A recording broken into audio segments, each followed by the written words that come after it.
Hello guys, welcome back to our YouTube channel Riha. ഞങ്ങളിപ്പോൾ ഊട്ടിയിലാണ്. ഊട്ടിയിലൊരു കോട്ടേജാണ്. നല്ല ബഡ്ജറ്റ് ഫ്രണ്ട്ലി ആയിട്ട് രാത്രിക്ക് കടന്നുറങ്ങാൻ പറ്റിയൊരു കോട്ടേജ് ആയിരുന്നു. അതിൻ്റെ പേര് എവർ ഫ്രഷ് എന്നാണ്. ഇവരുടെ അടുത്താണ് ബൊട്ടാനിക്കൽ ഗാർഡനും റോസ് ഗാർഡനും അങ്ങനെയുള്ള കുറേ സ്ഥലങ്ങൾ. അവിടെ നല്ല എൻജോയബിൾ ആയിരുന്നു. 3 ബെഡ്റൂമും ഒരു ഹാളും ഉണ്ടായിരുന്നു. അതിൽ 2 ബെഡ്റൂമിൽ ബാത്റൂം ഉണ്ടായിരുന്നു. ബാത്റൂമുകളിൽ പിന്നെ ഹീറ്റർ ഉണ്ടായിരുന്നു. നമ്മൾ സപ്പോസ് ഇനി ബെഡ് വേണമെങ്കിൽ അവർ എക്സ്ട്രാ ബെഡ് തരും. ഞങ്ങൾ കുന്നൂർ എല്ലാവരും വിസിറ്റ് ചെയ്ത് രാത്രി 9 മണിയാകുമ്പോഴാണ് അവിടെ എത്തിയത്. പിന്നെ അവിടെ നല്ല സർവീസ് ആയിരുന്നു. അവിടുത്തെ ആൾക്കാർ ഫ്രണ്ട്ലി ആയിരുന്നു. അത്യാവശ്യം നല്ല റൂംസും ബാത്റൂംസും ആയിരുന്നു. അവിടെ നല്ല തണുപ്പായതുകൊണ്ട് അവർ കുറേ ബ്ലാങ്കറ്റ്സ് ഒക്കെ തന്നിട്ടുണ്ടായിരുന്നു. പിന്നെ ഞങ്ങളെല്ലാവരും കുറേ സംസാരിച്ച് കുറേ എൻജോയ് ഒക്കെ ചെയ്ത് ഡിന്നറൊക്കെ കഴിച്ച് പിന്നെ ഉറങ്ങാൻ പോയി.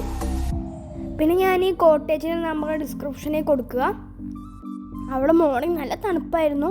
ഞങ്ങൾ വെളിയിലിറങ്ങി റിഫ്രഷ് ആൻ ഊട്ടിയിട്ട് അവിടെ സ്ഥലങ്ങൾക്കൊന്ന് കാണാൻ പോയി. പിന്നെ അത് അവിടുത്തെ ഒരു ചന്തയാണ്. ഇത് ഊട്ടിയിലുള്ള ബസ് സ്റ്റാൻഡിൻ്റെ അവിടെയാണ് ഈ മാർക്കറ്റ് ലൊക്കേറ്റ് ചെയ്യുന്നത്. ആ മാർക്കറ്റിൽ കുറേ ഫ്രഷ് ആയിട്ടുള്ള ലീഫി വെജിറ്റബിൾസ് പിന്നെ ഈ ക്യാരറ്റസ് ഒക്കെ ഉണ്ടോ, എന്ത് ഫ്രഷാണെന്നറിയോ.